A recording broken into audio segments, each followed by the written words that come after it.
There exists a threshold of terror, one where the rational collides with the inexplicable. As they defy all rational explanations, these events have left their indelible mark on our history. Number 10. Shipwrecks happen almost daily. Sometimes they just sink or disappear without a trace. Occasionally, they reappear years later or are found embedded in the seafloor, teeming with oceanic life. Most of the time, these maritime mysteries have a plausible explanation behind them, but in the mystery of the Angoche, no possible reasoning has been found. The Angoche was a large cargo ship from Mozambique. It would routinely sail up and down the coast carrying anything and everything. Sometimes it was food, fuel, and occasionally even military equipment. It was 1971, a time when Mozambique was a Portuguese colony. It was that year that a war was underway between the Portuguese army and Mozambican rebels of freedom fighters belonging to the Frelimo. For almost half a century, Portugal had been under the rule of a dictatorship. It was also that year that the Angoche would be manned by a crew of up to 9 Portuguese men and 14 Mozambicans. They were the usual crew for the ship, but on the 23rd of April, they were joined by an additional passenger. As a favor from the ship's captain, a middle-aged railway clerk boarded the boat with his car, and that day the vessel left the port of Nacala. In its hull, the ship toted flour, sugar, and gasoline. But unsuspectingly tucked away in the cargo were also machine parts, aeronautical material, and about 100 explosives, allegedly weighing around 50 kilograms each. The Angoche was destined for Port Emilia in the north the following day. Here, that military equipment would be offloaded and used in the efforts against the rebels. But the ship and its cargo would never arrive there. Instead, an oil tanker, the Esso Port Dixon, sailing under the Panama flag, would discover the vessel adrift and ablaze. It had been discovered 30 nautical miles from the coast of Mozambique and 300 miles south of its intended destination. Alarmingly, there was no sign of the crew on board, but staining the ashen floorboards were red marks. No one could even begin to guess as to what happened that fateful day. Oddly, a dog and a cat, pets of the crew, were discovered on board, miraculously unscathed despite the ship being reduced to a crisp. The vessel was subsequently towed away by the Portuguese authorities. The first Portuguese official to step onto the ship was Casimirio Monteiro, who was with the state police known as PIDE, an explosive expert, and an alleged ruthless individual. It was Monteiro who wrote up the official report, citing that the explosives the ship was carrying had detonated unexpectedly, and that the crew jumped ship only to be eaten by sharks. But the report also states that only 2 of the explosives had gone off, one of which was allegedly set beneath the starboard chimney. If this were true, then who put it in there and why? What Monteiro failed to mention, though, was that the ship's lifeboats were gone. The idea was not accepted by most, who believed that something more sinister was at play here. Some rumors circulated that the cargo ship was boarded by a Soviet submarine that stole the equipment and took the crew captive. Other theories pointed the finger at the Armed Revolutionary Action, a branch of the Communist Party. Once this theory reached the public, rumors of sightings of missing crewmen began to emerge from the woodwork. There was also a claim that the missing lifeboat had been found near another Mozambique city called Pemba, a claim that would go unconfirmed. Following the end of the dictatorship in 1974, another inquest into this creepy mystery was made, but it still led nowhere. Questions about this maritime mystery abound. What happened to the Angoche? Where are the crew? And what happened to the official documentation? Number 9. By all accounts, Vincent Wesselman was kind-hearted, charitable, and a loving churchgoer. In the 1930s, in southern Illinois, Vincent grew up with loving parents and even siblings. In the 50s, he served in the U.S. Army, but maintained a close bond with his family. He would never marry or have any children, and instead spent much of his time with his siblings, nieces, and nephews. In Brice, Illinois, a town of 4,500 where all of his family lived, Vincent would build a house for his aging parents. He looked after them there until they passed away. Finding himself with more time, he began volunteering and becoming more engaged in church events. Vincent also spent a good deal of his time gardening and donating his produce to a food pantry called House of Manna. He also did some volunteer work at a Catholic youth camp and St. Augustine Parish Society. Brief newspaper clippings remain reminiscent of the stories of Vincent and his charitable endeavors. Time eventually caught up with this busy man, who now found himself in his 70s but was as healthy as a horse. Given his charitability and kind demeanor, it came as an incredible shock when 75-year-old Vincent disappeared on the 21st of April 2011, leaving behind a chilling mystery. Just weeks prior, he'd retired from his business, and on the morning of, he was removing the flooring of his home with the help of his brother. He was planning to replace the floor that week. It was Holy Thursday, the day that Vincent would disappear, and he was due to attend church services that evening and the next. On Sunday, he made plans to meet up with family for an Easter meal. His week was set, and he was expected at each of these functions, which he would never show. That Thursday, Vincent's brother would leave the home and would return a few days later to finish the project. The 75-year-old was last seen by his neighbors between 5 and 5:30 that afternoon. The following day, he'd be spotted again, this time walking in the area of the Brice Grain Company, although the time at which this sighting was recorded remains disputed. Vincent was seen crossing the train tracks at South Broadway and Walnut, going in an easterly direction. It's believed that he was going to the post office, which he did daily to get the newspaper and mail. The destination was only half a mile away from his house on South Plum Street. Vincent never made it to the post office. He never attended the Friday Mass, never showed up for dinner, and was never seen again. The family still didn't hear from him by that Sunday, and they reported Vincent missing to the local police. They discovered his vehicle, bicycle, money, and all of his keys at the house. His church clothes were neatly laid out on his bed. Everything was in order, but he wasn't there. That evening, firefighters, police, family, and volunteers began the lengthy search for the missing man, but no trace of him was found. Officials scoured, drained, and dried up nearby bodies of water, wondering if the man had fallen into a creek or a river, but these efforts proved futile. When the story of the missing man began to circulate across social media platforms, various theories began to rise. They ranged anywhere from medical episodes to homicide. But one ominous comment left many wondering about the fate of Vincent Wesselman. The commenter stated with confidence that his life was taken by a man whose initials were ST. He was working under the name Dan Crow in Beckmeyer, building a barn, and he buried the body beneath it. The commenter alleged that he'd come from the mouth of the Crow himself, but there were no further elaborations on this aside from the creepy ending statement, saying, "If I can figure it out, so can Clinton County law enforcement." But it appears that Clinton County law enforcement never did figure it out, and without witnesses, evidence, clues, or hints, the case remains unsolved. Number 8. There's not much that isn't known to science anymore. With technological advancements and progress in medicine, there are very few things that can evade reason. But one unexplainable and harrowing event did not stay true to this new rule. It was the hip pain epidemic that swept across Sweden. The strange phenomenon, dubbed Boatswain, began in the early 1980s when a mysterious condition swept across the small town of Boa in Sweden. The strange condition, though, wouldn't remain in the small town, but began to spread to neighboring areas. It was a disease that left medical professionals scratching their heads. The first reports came in 1982, when a young woman of varying age groups began to report some peculiar symptoms. Making up 85% of the cases were students. The mysterious surge would continue over a period of 5 months before fizzling out as mysteriously as it had begun. The symptoms included limited movement, difficulty walking, and severe hip pain. Crutches and wheelchairs became common in the corridors of schools and hallways of homes and the streets.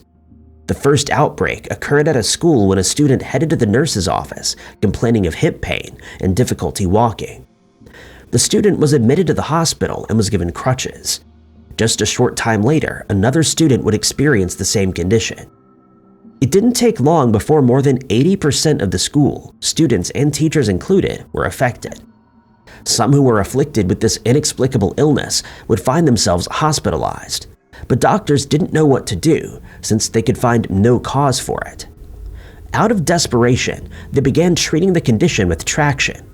The methods make use of weights and pulleys that allow the hip joint to rest, but this effort only worsened the agony. The pain persisted, and no underlying cause could ever be identified. The CDC would soon become involved and initially expected some sort of viral infection. This was ruled out through various tests, with still no cause being found. Without knowing why this was happening, doctors couldn't continue to treat patients, aside from administering low-level pain medication. But after a few months of agony, the pain seemed to naturally disappear. Walking returned to normal, and mobility was reestablished.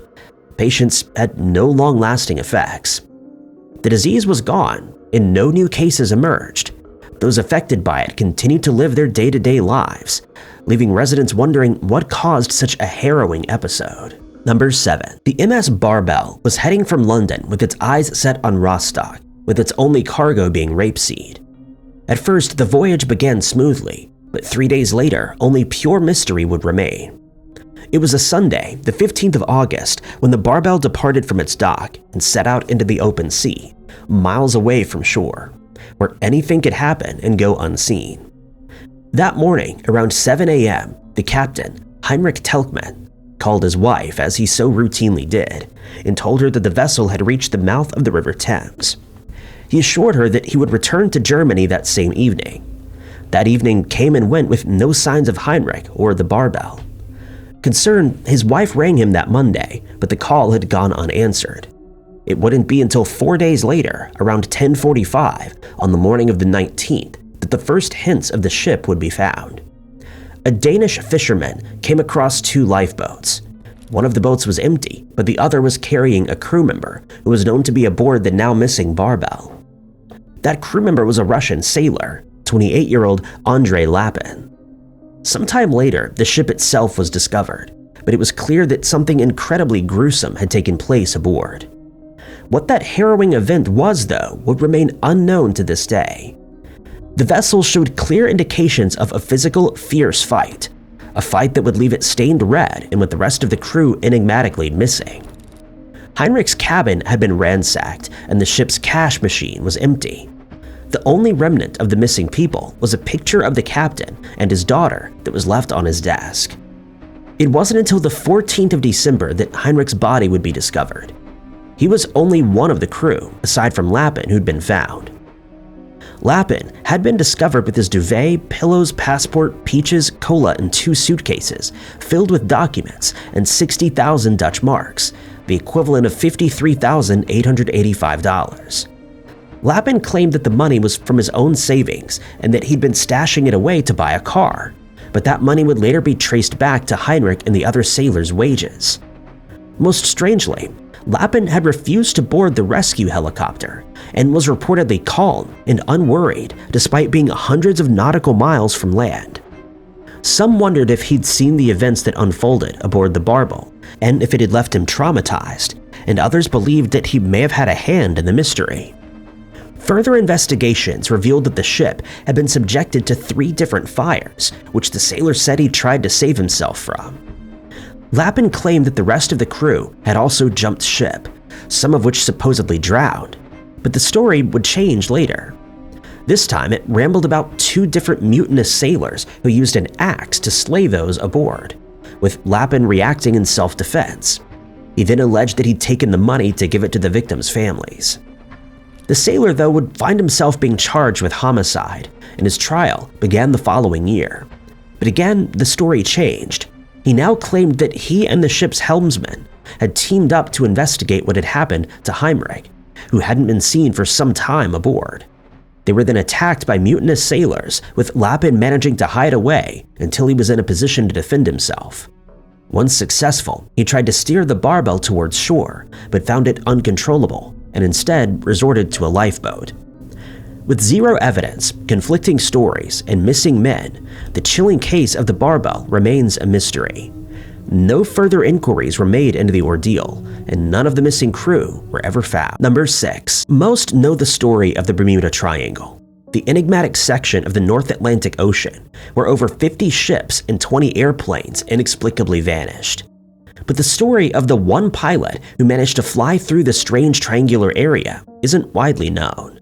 The pilot was Bruce Gernon, whose incredibly unique experience was labeled as the time-bending flight. It all began on the 4th of December in 1970, when Gernon departed from the Bahamas Andros Island, destined for Bimini. Gernon was aboard his Bonanza A-36 along with his father and a business associate. The route to Bimini would take them straight through the dangerous Bermuda Triangle, and what a harrowing experience it was. The plane hovered over the North Atlantic, right in the zone of mystery, when it suddenly became engulfed by an ominous cloud. It seemed as though the formation was following the movements of the plane.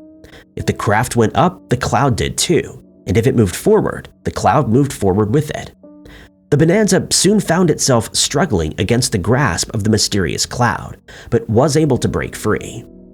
Gernon then spotted a similar formation up ahead, but its exterior was white and fluffy and appeared mostly harmless. The pilot decided that it may be the best route and headed straight for the cloud. Inside, though, he would only find terror. The cloud's interior was made up of lightning flashes and darkness. The craft found itself struggling against the pull of the cloud again, with Gernon attempting to break free by turning the plane around and heading south. At this point, he was able to radio Miami and tell them about the change of course. But then the first strange cloud merged with the second, making any effort to escape impossible. The merge began to form a tunnel that quickly swallowed the Bonanza and stretched 10 to 15 miles in length. Ahead, though, there was hope. Gernon had spotted some blue sky at the end of the tunnel and decided that the safest route would be straight through to the other end.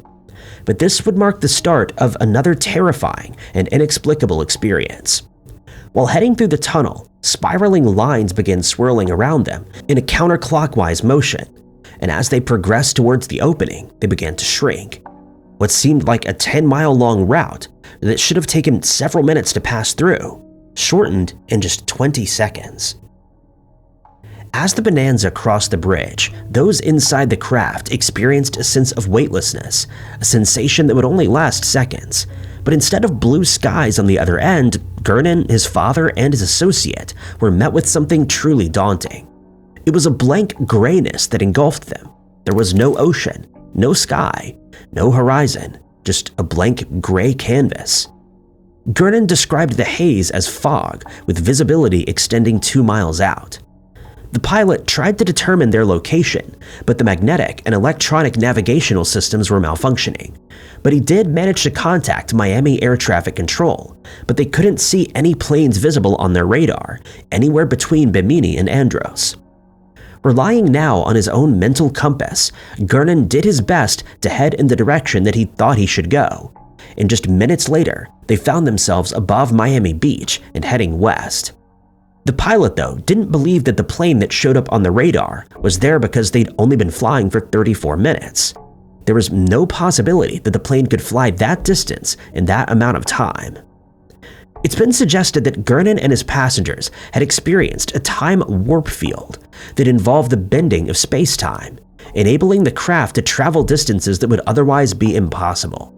But what truly happened during that terrifying ordeal remains unexplained. Number 5. Due to the technological, scientific, and medical advancements of the years, there aren't many events in such categories that remain a mystery. Occasionally, we see bouts of mass hysteria, odd weather patterns, or lights in the sky. But more often than not, these mysteries actually have a plausible explanation. But this does not seem to be the case for the Elizabethingia anopheles. This bacteria is known to cause infections such as meningitis or pneumonia, but this strain was known to rarely cause any illness in humans.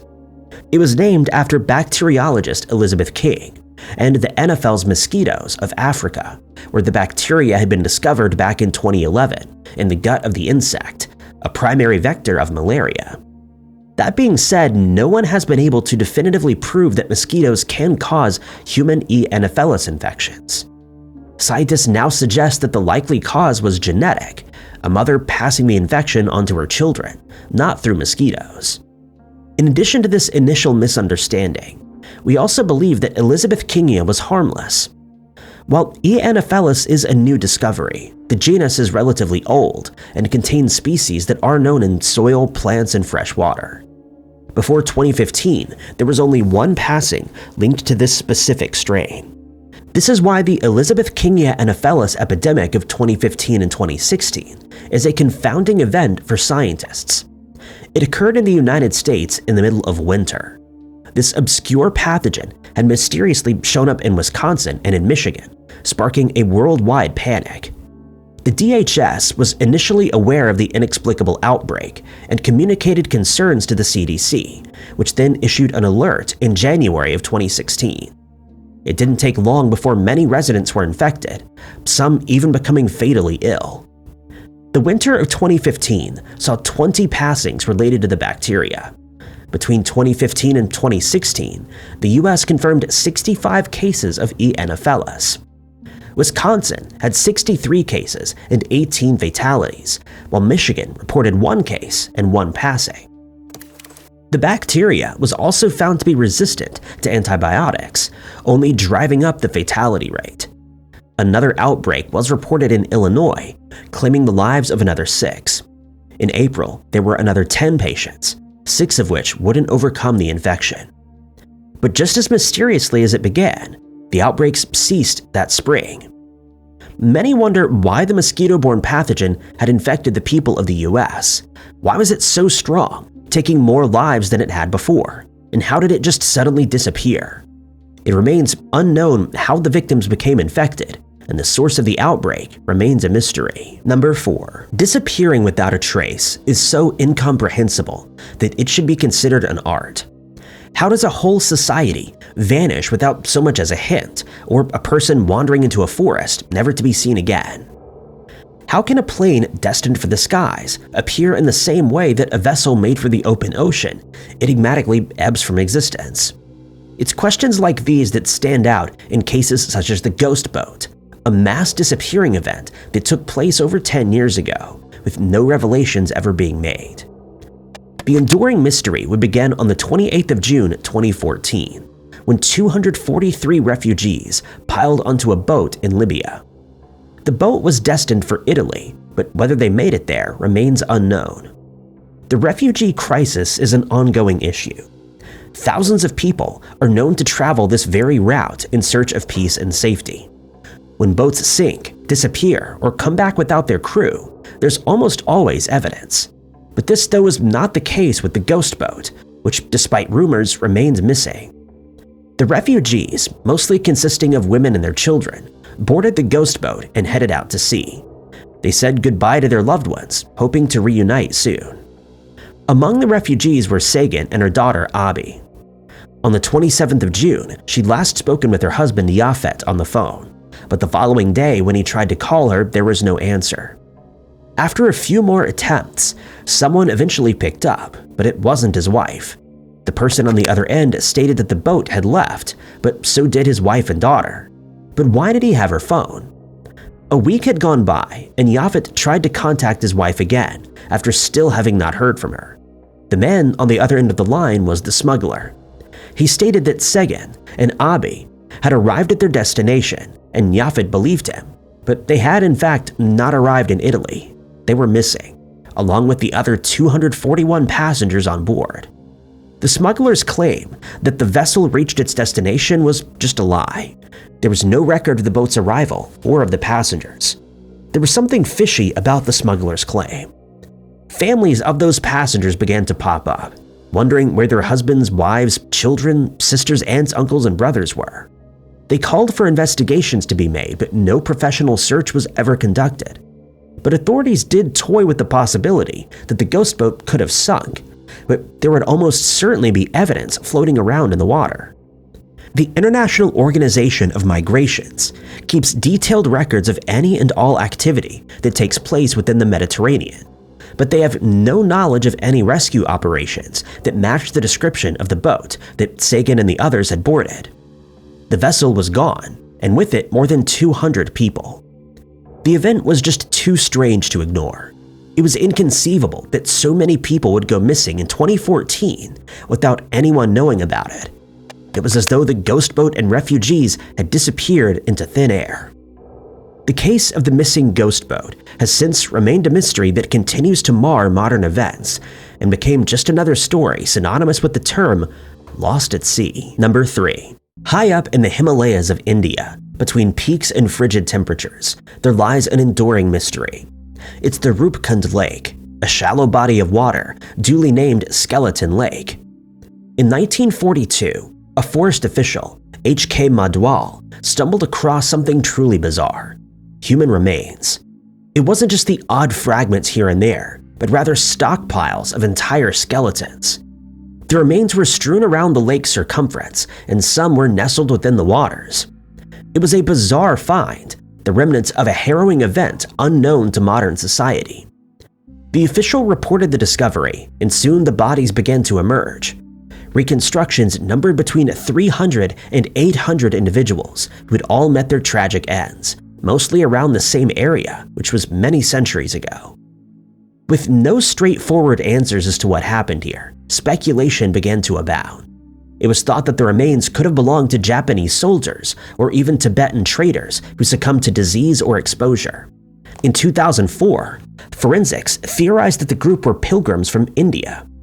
Luckily, the frigidity of the Himalayas allowed for perfect preservation, which worked in favor of later DNA collection and technology.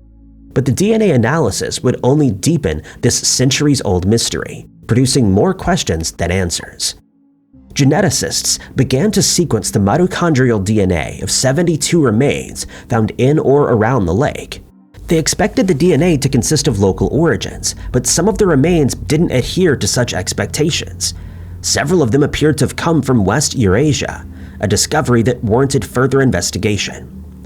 Genome-wide DNA was successfully generated for 38 of them, which were compared against 1,500 ancient and almost 8,000 present-day people from all over the world. Strangely, this analysis would reveal that 3 distinct groups had met the same demise through an unknown event. The largest group consisted of 23 individuals, and their DNA linked them to India.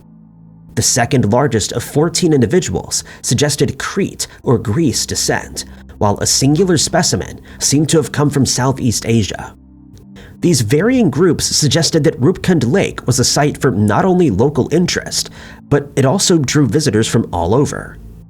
Questions abound as to what it was that drew them there and how they met their demise. Further investigations revealed that some of the fragments dated between the 7th and 10th centuries. Another group of remains, though, seemed to suggest that they had existed between the 17th and 20th centuries, positing that these distinctive groups had visited the area at different times, but had met the same end through a mysterious and possibly terrifying event. Whatever that event was, it had left some strange injuries on the skulls of the individuals. Some speculated it was giant hail, a weather pattern that would coincidentally repeat itself various times between the 7th and 10th centuries, and then again between the 17th and 20th, ending the lives of the distinctive groups at exactly the same place. But this just seemed too unlikely to be an accepted theory. The mystery continues to confuse scientists and historians to this day. Number 2. It was the morning of Sunday, the 18th of May, 1941. The Sea Lion boat was being readied at the Haifa port. The British boat was mostly used by Mandate police authorities responsible for preventing immigration. The vessel would be transporting 23 members of the freshly formed Palmach. The organization was formed by the Haganah High Command just 4 days prior. It aimed to protect Jewish Yishuv from possible attacks from the Axis powers. At first, the group was formed of 100 men, but by the time the operation was set, only 23 remained. Another change was made to the mission. Instead of the boat they had trained with, the Palmach instead opted for the best boat that their joint forces had. That boat would be the Sea Lion. This would be their first mission, dubbed Operation Boatswain. The mission would also be part of the first cooperation between the Jewish Yishuv and the British during the Second World War. The plan was set for the Sea Lion to make its way to the oil refineries of Lebanon. The mission was plain, with the assignment set for sabotage. The fighters would be shutting down the refineries that produced fuel for the German airplanes. That evening, the boat pushed off from its port and headed to Tripoli. A few hours later, it sent out the transmission that said "Boat OK, 60 from Haifa." And that was the last time that a transmission would be sent from the boat. The Sea Lion and those aboard had enigmatically vanished. The fate of the vessel and that of the crew remain unknown. Rumors swirled of a possible explosion or even a submarine attack, but it was alleged that there were no other vessels in the water that night. It was wondered if the boat had sunk under the weight of the men and the equipment on board, taking the fighters down with it. It was stormy weather that evening, leading some to find credibility in the theory. Others wondered if the boat had made it to Tripoli, only to be intercepted by the Coast Guard, with the crew then being taken prisoner. An alternative idea is that the 23 men had made it ashore and survived, only to be greeted by Anzac troops.